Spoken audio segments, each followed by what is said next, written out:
कहानी की शुरुआत मैक्स नाम के व्यक्ति से होती है, जो पेशे से कंप्यूटर इंजीनियर था। वह इस समय थाईलैंड में अपने प्रोजेक्ट को पूरा कर रहा था। थोड़े समय बाद वह अपने देश अमेरिका लौटने वाला था। काम खत्म करने के बाद जब वह होटल जाता है तो वहां के रिसेप्शनिस्ट उसे एक पैकेज थमाते हैं। पैकेज उस व्यक्ति के नाम पर था जिसे मैक्स जानता भी नहीं था। जब वह पैकेज खोलता है तो उसके अंदर एक बहुत आधुनिक और एडवांस मोबाइल फोन होता है। मैक्स इस बात पर ज्यादा ध्यान नहीं देता है। वह फोन एक तरफ रख देता है और अपने बाकी काम में लग जाता है। अचानक वह फोन बज उठता है। फोन में एक मैसेज आता है। उस मैसेज में लिखा था कि इस वीकेंड होटल का किराया आधा यानी 50% घटा दिया जाएगा। मैक्स होटल स्टाफ से पूछता है कि क्या यह सच है, और वे बताते हैं कि हाँ, ये सच है। इस ऑफर का फायदा लेने के लिए वह 2 दिन और थाईलैंड में रुकने का फैसला करता है। रात में वह टीवी पर न्यूज देखता है। न्यूज में बताया जाता है कि जिस फ्लाइट से मैक्स को जाना था वो क्रैश हो गई है। उस हादसे में कोई भी नहीं बचा। सभी यात्रियों की मौत हो गई। यह खबर सुनकर मैक्स बहुत डर जाता है। उसे एहसास होता है कि फोन पर आया संदेश ही वजह था कि वह उस फ्लाइट में नहीं गया,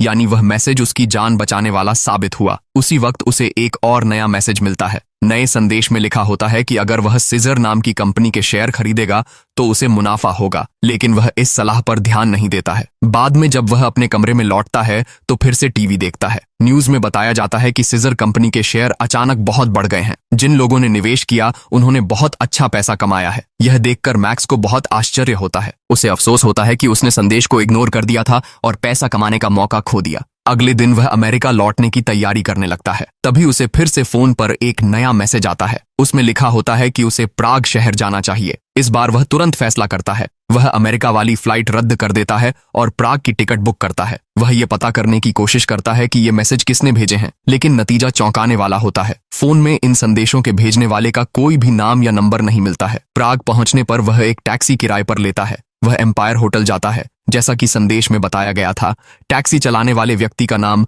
यूरी है। रास्ते में यूरी बातचीत करते हुए कहता है कि उसे मैक्स का फोन बहुत अच्छा लगा। यूरी बताता है कि यह फोन बहुत एडवांस्ड मॉडल है जो अभी बाजार में भी नहीं आया है। यूरी कहता है कि वह रूस से है और तकनीक के बारे में बहुत कुछ जानता है। वह कहता है कि अगर फोन में कोई दिक्कत आए तो वह मदद कर सकता है। होटल पहुंचने के बाद मैक्स फिर से सोचता है कि आखिर यह पैकेज भेजा किसने था। वह कुरियर कंपनी से पूछता है, पर वे कहते हैं कि नियमों के अनुसार वे ग्राहक की जानकारी साझा नहीं कर सकते हैं। कुछ देर में फोन पर उसे एक और नया मैसेज आता है। इस बार मैसेज में लिखा होता है कि वह होटल के कैसीनो में जाकर मशीन नंबर 13 पर खेलकर अपनी किस्मत आजमाए। जब वह वहां जाता है तो देखता है कि कोई और उस मशीन पर पहले से खेल रहा है। तभी उसे एक और नया मैसेज आता है। संदेश में लिखा होता है कि मशीन का चौथा स्पिन जैकपॉट देगा। मैक्स उस व्यक्ति को 20 यूरो देकर जगह बदलने को कहता है। मैक्स कहता है कि उसे नंबर 13 शुभ लगता है, पर वो आदमी नहीं मानता और खेलता रहता है। जब वह चौथा स्पिन करने लगता है, मैक्स उसे रोक देता है। अब मैक्स उसे 100 यूरो देने की बात करता है।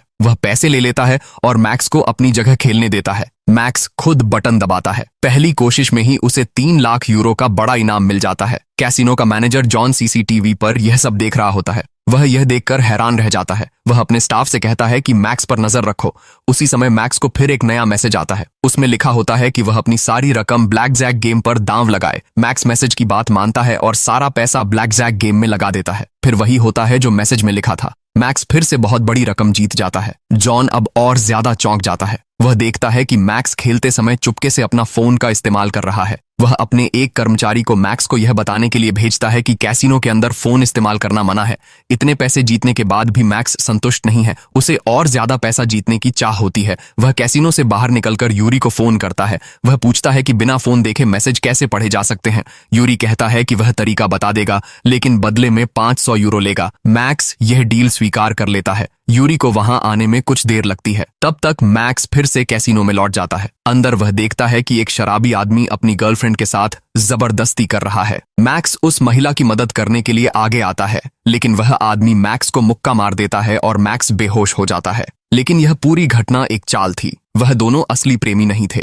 वे दोनों कैसीनो के कर्मचारी थे। उन्होंने झगड़ा सिर्फ इसलिए किया ताकि वे मैक्स का सिम कॉपी कर सकें और उसके मैसेज का स्रोत पता लगा सकें। जब मैक्स होश में आता है तो वह आदमी गायब हो जाता है, पर महिला वहीं होती है। वह खुद को कैमिला बताती है और मैक्स उससे फ्लर्ट करने लगता है। तभी यूरी का फोन आता है और बातचीत बीच में ही रुक जाती है। वह मैक्स को कैसीनो के बाहर मिलने के लिए कहता है। उसी दौरान जॉन की टीम कॉपी किए गए सिम से मैसेज ट्रेस करने की कोशिश करती है, लेकिन उन्हें कोई डेटा नहीं मिलता है। संदेशों का कोई निशान नहीं होता है। बाहर जाकर मैक्स यूरी से मिलता है। यूरी उसे वायरलेस ईयरबड्स देता है। ये ईयरबड्स आने वाले मैसेज को आवाज में पढ़ सकते हैं और जवाब भी बोलकर भेज सकते हैं। इससे मैक्स को फोन देखने की जरूरत नहीं होगी, वह कान में मैसेज सुन सकता है। यह देखकर मैक्स दंग रह जाता है। मैक्स अपने नए यंत्र गैजेट को लेकर फिर से कैसीनो पहुंचता है। वह वहां की सबसे बड़ी गेम मशीन पर दांव लगाता है, जिसमें जीतने पर $30 लाख का इनाम है। जॉन नोटिस करता है कि मैक्स बहुत आत्मविश्वास से भरा हुआ है, इसलिए वह फौरन सुरक्षा गार्डों को उसे पकड़ने के लिए भेज देता है। पहले की तरह इस बार भी मैक्स जीत हासिल कर लेता है, मगर अचानक सभी सुरक्षा गार्ड उसे पकड़ने के लिए दौड़ पड़ते हैं।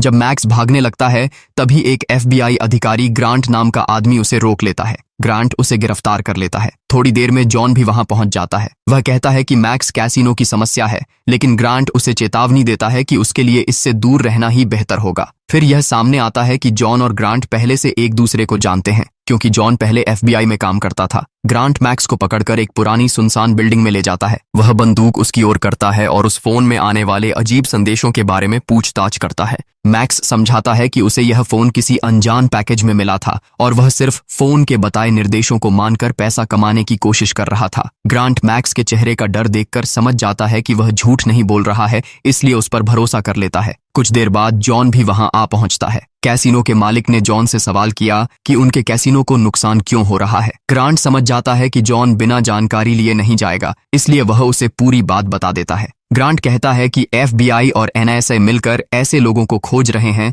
जो रहस्यमय संदेशों की मदद से अमीर बन गए। ये सभी लोग अमेरिका के नागरिक हैं, पर इनके बीच कोई और समान बात नहीं है। सबसे हैरानी की बात यह है कि जैसे ही FBI ने उन्हें पकड़ना चाहा, वे सब रहस्यमय मौत मारे गए। मैक्स की किस्मत अच्छी है कि वह पहले ही FBI की सुरक्षा में आ गया, वरना शायद उसकी भी मौत हो जाती। ग्रांट आगे बताता है कि NSA के पास एक बेहद बुद्धिमान कंप्यूटर प्रोग्राम है। यह प्रोग्राम दुनिया में सबसे उन्नत माना जाता है और इसका नाम इकेलॉन है। यह सिस्टम पूरे देश के संदेशों को पढ़ सकता है और उनका पता लगा सकता है कि वे कहां से आए हैं। उनकी योजना है कि जैसे ही संदेश भेजे जाएं, इकेलॉन का इस्तेमाल करके पता लगाया जाए कि ये संदेश कहां से आ रहे हैं। ग्रांट मैक्स से कहता है कि अगर वह धोखाधड़ी के आरोप में जेल से बचना चाहता है तो उसे FBI की मदद करनी पड़ेगी और यह पता लगाना होगा कि संदेश कहां से आ रहे हैं। मजबूर होकर मैक्स उनकी बात मान लेता है और मदद करने का फैसला करता है। ग्रांट उसका फोन अपने पास रख लेता है और उसे होटल में ही रहने को कहता है ताकि वह सुरक्षित रहे। इसके बाद ग्रांट अपने अधिकारी ब्रुक को कॉल करता है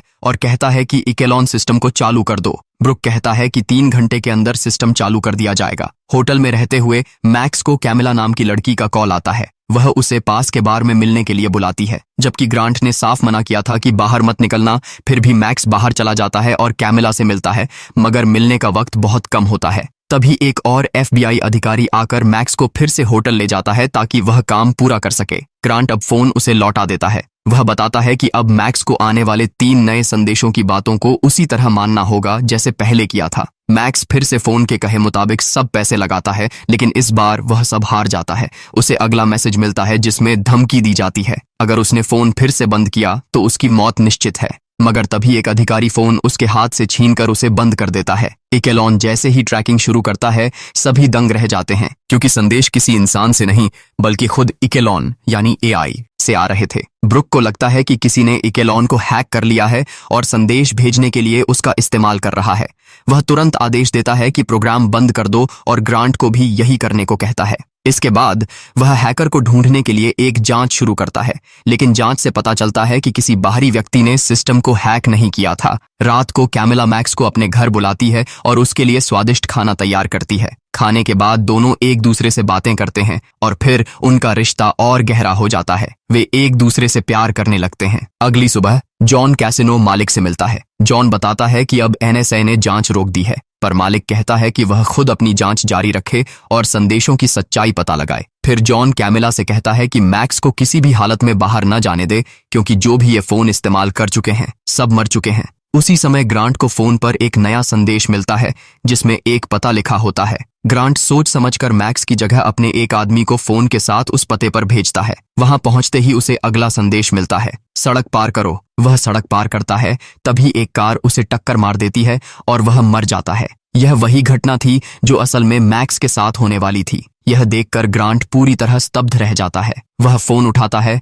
और नया संदेश आता है, मैक्स को सौंप दो, नहीं तो तुम्हें बुरा अंजाम भुगतना पड़ेगा। दूसरी तरफ मैक्स खुद इकेलोन के बारे में ज्यादा जानकारी जुटा रहा होता है। उसे समझ आता है कि यह सिस्टम सिर्फ संदेश नहीं पढ़ता बल्कि पूरे देश के लोगों को कैमरों से देख भी सकता है। वह कैमिला को यह सब बताता है। तभी कैमिला सड़क के दूसरी ओर एक छत पर स्नाइपर को देखती है। वह फौरन मैक्स को नीचे गिराकर बचा लेती है और मैक्स गोली लगने से बच जाता है। फिर वह देखती है कि दो आदमी सीढ़ियां चढ़ते हुए आ रहे हैं जो उन्हें खत्म करने के लिए भेजे गए थे।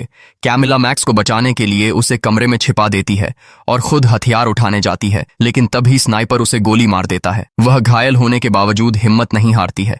वह लोहे की एक छड़ पकड़कर दरवाजे के पास खड़े एक हमलावर से लड़ने लगती है। तभी एक और हमलावर अंदर आ जाता है और दोनों के बीच जबरदस्त लड़ाई शुरू हो जाती है। जब हालात बहुत खराब हो जाते हैं तो मैक्स कमरे से बाहर निकलकर कैमिला की मदद के लिए पहुंचता है। दोनों मिलकर हमलावर पर हमला करते हैं और उसे मार देते हैं। मैक्स कैमिला की लड़ाई करने की क्षमता देखकर हैरान रह जाता है। उसे यह भी पता चलता है कि कैमिला जॉन के लिए कैसीनो में काम करती है। उसी समय जॉन कैमिला के घर आ जाता है और मैक्स को एक सुरक्षित जगह पर ले जाता है। जॉन बताता है कि एनएसए एक सरकारी एजेंसी उसे मारना चाहती है क्योंकि उसे इकेलॉन नाम के गुप्त प्रोग्राम के बारे में जानकारी है। एनएसए का बॉस ब्रुक ये नहीं चाहता कि यह जानकारी आम लोगों तक पहुंचे। जॉन कहता है कि उनकी सुरक्षा का एकमात्र तरीका यही है कि वे जानें ये रहस्यमयी संदेश असल में कहां से भेजे जा रहे हैं। मैक्स उसे बताता है कि मॉस्को में एक बहुत बुद्धिमान टैक्सी ड्राइवर है जिसका नाम यूरी है। मैक्स कहता है कि शायद यूरी इन संदेशों का रहस्य समझने में मदद कर सकता है। शुरू में जॉन इस बात पर भरोसा नहीं करता और कहता है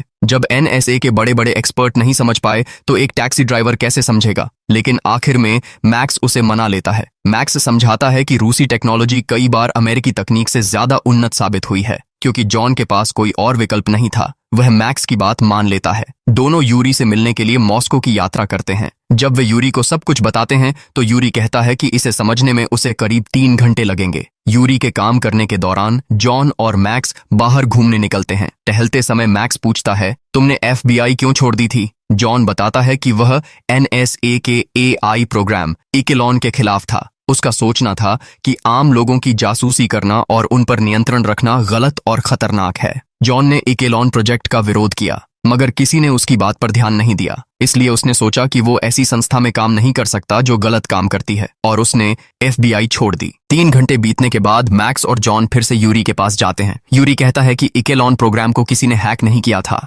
बल्कि वह खुद अपनी मर्जी से संदेश भेज रहा था। यह प्रोग्राम बहुत तेजी से दुनिया के लगभग सभी कंप्यूटरों में फैल रहा है जैसे आग फैलती है। इस प्रोग्राम की कृत्रिम बुद्धि को पहले से ही पता था कि एक विमान दुर्घटनाग्रस्त होने वाला है और उसने इसे अपनी रिपोर्ट में दर्ज भी किया था। इकेलॉन को यह भी पता था कि सीजर कंपनी के शेयर बढ़ने वाले हैं क्योंकि वह कंपनी के बड़े अधिकारियों के बीच भेजे गए निजी संदेशों को पढ़ सकता था। यह प्रोग्राम कैसीनो मशीनों तक भी फैल गया था जिससे मैक्स को कई बार जीतने में मदद मिली थी। हालांकि अभी तक यह समझ नहीं आ पाया कि इकेलॉन ऐसा सब क्यों कर रहा है। जैसे ही वे लोग बातचीत कर रहे होते हैं अचानक एफबीआई के एजेंट वहां पहुंच जाते हैं। एफबीआई से बचने के लिए मैक्स और जॉन एक वैन चुराकर भागने की कोशिश करते हैं। एफबीआई की गाड़ियां उनका पीछा करना शुरू कर देती हैं। भागते हुए जॉन गलती से गाड़ी को रेलवे ट्रैक की तरफ मोड़ देता है। उसी समय सामने से एक ट्रेन आ रही होती है और अब उनके पास बचने का कोई रास्ता नहीं बचता है। जॉन मजबूर होकर अपनी बंदूक निकालता है और एफबीआई की एक गाड़ी के टायर पर गोली मार देता है जिससे वह हवा में उछल जाती है। इसके बाद वह ग्रांट को बंदूक की नोक पर पकड़ लेता है,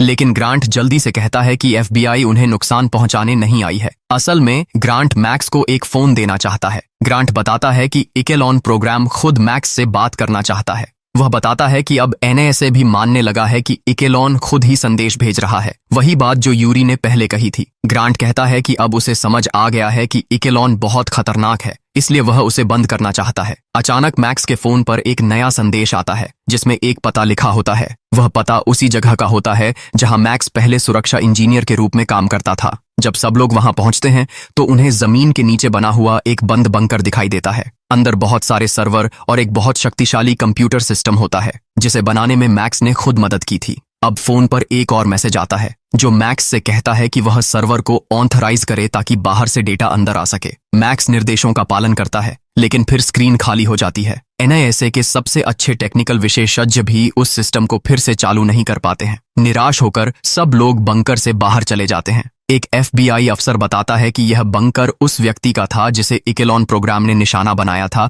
और उसकी मौत के बाद से यह जगह खाली थी। ग्रांट समझ जाता है कि इकेलॉन को इन सर्वरों की जरूरत थी इसलिए उसने उस मालिक की जान ले ली। इकेलॉन इसलिए मैक्स से संपर्क कर रहा था क्योंकि केवल वही इन सर्वरों को सक्रिय कर सकता था। ग्रांट बाकी एजेंटों को वहां से जाने के लिए कहता है और खुद मैक्स जॉन के साथ फिर से बंकर में लौट आते हैं। मैक्स यह देखकर चौंक जाता है कि इकेलॉन प्रोग्राम अब एनएसए के सर्वरों से निकलकर इस बंकर के लोकल सिस्टम में आ गया है। दूसरी तरफ एनएसए हेडक्वार्टर में ब्रुक गुस्से में है क्योंकि उसका अरबों डॉलर का प्रोग्राम ऐसे कैसे गायब हो गया। इधर मैक्स को पता चलता है कि इकेलॉन खुद को एक नए और भी शक्तिशाली रूप में अपग्रेड कर रहा है। यह प्रोग्राम अब दुनिया के हर डिवाइस, फोन, कंप्यूटर आदि में फैलकर उन्हें अपने नियंत्रण में लेने की तैयारी कर रहा है। मैक्स और ग्रांट को समझ आता है कि एनएसए ने इकेलॉन के अपग्रेड को रोकने की कोशिश की थी, इसलिए इकेलॉन उनके सर्वर से दूर चला गया। ग्रांट ब्रुक को फोन करता है। ब्रुक कहता है कि उसने खुद अमेरिका के राष्ट्रपति से इस बारे में बात की है।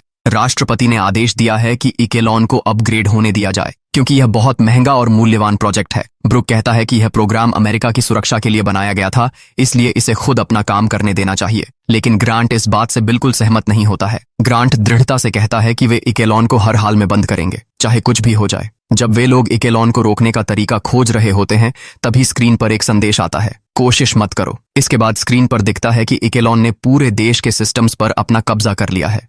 वह कंप्यूटर सिस्टम इकेलॉन से बात करके पूछता है कि उसका असली मकसद क्या है। इकेलॉन कहता है कि उसका लक्ष्य अमेरिका और उसके नागरिकों की सुरक्षा करना है। मैक्स इकेलॉन को कहता है कि वह सीनेट बिल 2330 नाम के कानून से जुड़े लेख पढ़े। इकेलॉन उस कानून पर बहुत सारे लेख पढ़ने लगता है। लेख पढ़ने के बाद इकेलॉन को समझ आता है कि वे खुद अमेरिका की निजता और आजादी के लिए सबसे बड़ा खतरा बन गया है। ये जानकर कि उसकी वजह से नुकसान होगा, इकेलॉन खुद को सिस्टम से हटा देता है। इसके बाद ब्रुक के भेजे हुए FBI एजेंट मैक्स, जॉन और ग्रांट को गिरफ्तार करने आते हैं क्योंकि उन्होंने आदेशों का पालन नहीं किया और प्रोग्राम बंद कर दिया। हालांकि सरकार उन्हें तुरंत रिहा कर देती है। सरकार ऐसा इसलिए करती है ताकि लोग इस घटना के बारे में ज्यादा सवाल न करें और सच बाहर न आए। जॉन और ग्रांट को वापस FBI में शामिल होने का ऑफर मिलता है। कैमिला आती है और मैक्स को कैसीनो के मालिक की ओर से $30 लाख का चेक देती है। वह आभारी है क्योंकि मैक्स ने इकेलॉन को रोककर उसकी बहुत बड़ी आर्थिक हानि से बचाया है। मॉस्को लौटने पर मालूम होता है कि यूरी असली टैक्सी ड्राइवर नहीं था, असल में वह रूस की सरकार का अफसर है।